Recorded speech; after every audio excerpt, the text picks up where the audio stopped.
درې لنډ تازه او ډیر مهم خبرونه. ولسمشر غني د قطر امیر سره په کومو پټو کارونو خبرې کړې دي. ډاکټر عبدالله ولې هند ته تللی او د فوتبال فدراسیون د نجیب ترکی له عکس سره څه وکړل؟ سلامونه لیدونکو، دا هر څه په دې ویډیو کې وګورئ.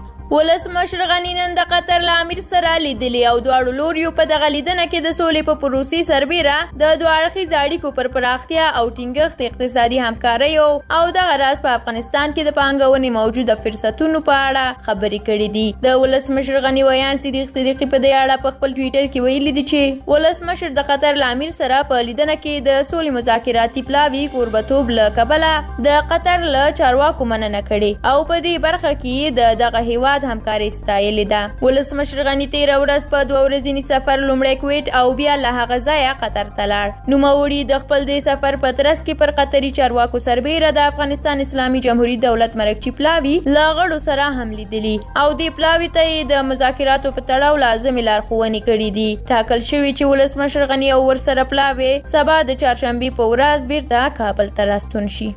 او په همدې حال کې د مصالحې یالي شورا مشر ډاکټر عبدالله په 4 ورځني سفر هندوستان ته ورسېده. نوموړی به په دې سفر کې د هند له لوړپوړو چارواکو سره د دواړو هیوادونو د اړیکو پر پراختیا او د افغان سولې پر سر خبرې وکړي. هند ته د عبدالله د سفر په اړه په دې هیواد کې د افغانستان شاه ظفیر طاهر قادري رسنیو ته په خپلو خبرو کې ویلي چې هند د افغانستان د خلکو او دولت له اصلي شریکانو او ملاتړو دی. ډاکټر عبدالله په دې سفر کې د هغو خبرو په اړه چې په قطر کې روانې دي او د سیمه‌ییز اجماع د پیاوړتیا په اړه له هندي چارواکو سره خبرې کوي. عبدالله به هندوستان ته د خپل سفر پر مهال د نورو هندي چارواکو سربیره د دې هیواد له صدر اعظم نریندرا مودي سره هم وویني.